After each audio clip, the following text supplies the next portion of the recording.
What's going on, guys? Corey from Yoda Expedition here, and in this video we're going to be talking about diff drops, and we're going to show you how to install one. So pretty much what a diff drop is going to do is drop your front differential down. Most spacers are usually around 1 inch. So anytime you put any sort of lift on the front of your 4Runner, you are making the angle of your axles a lot harsher than the factory angle. So when you drop down the differential, it brings those angles back to more of a factory spec, and you don't have to worry about your axles binding or your CV boots tearing over time. So the first thing you're going to want to do is remove your skid plate. So this is a TRD skid plate. We have 4 14mm bolts to take off.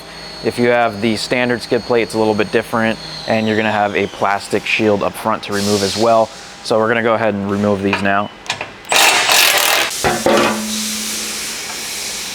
All right, so we have both skid plates off, and now we have the front diff supported either with one of these or a jack, whatever you have.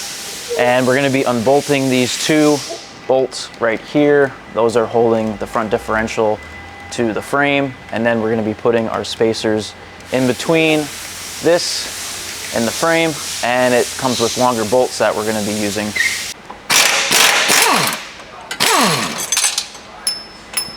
All right, now we can go ahead and lower the front diff down until we can fit our new spacers in.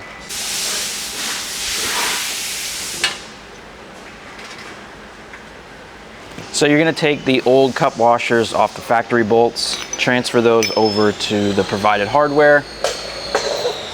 Now we can go ahead and put that up through, put the washer on, and the new nylon nut. We can go ahead and torque that down.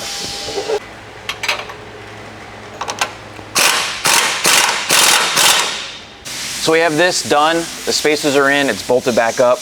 Now we can go ahead and reinstall the skid plates. But since we lowered this, we also have to lower this, otherwise it's gonna hit. So this particular kit comes with spacers for the skid plate as well, and longer M8 bolts. So we're gonna go ahead and install that.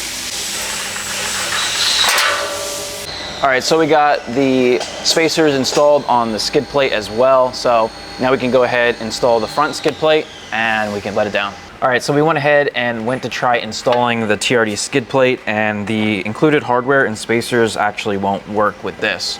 Possibly if you have some sort of other aftermarket skid plate, it won't. But if you have the standard OEM skid plate, you should be fine. But we had to go to the hardware store, and we had to get some longer M10 bolts for the front 2 here.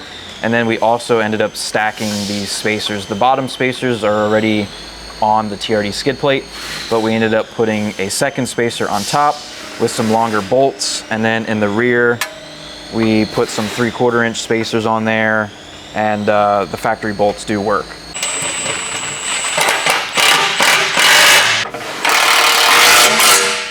All right, so we just finished up installing the diff drop. We have the 4Runner back on the ground now, and taking a look at the front axles, you can see the angle is a little less harsh. So now we don't have to worry about our axles binding or potentially going bad, or our CV boots ripping in the future. If you want a differential drop or any other suspension components for your 4Runner, head over to YodaExpedition.com.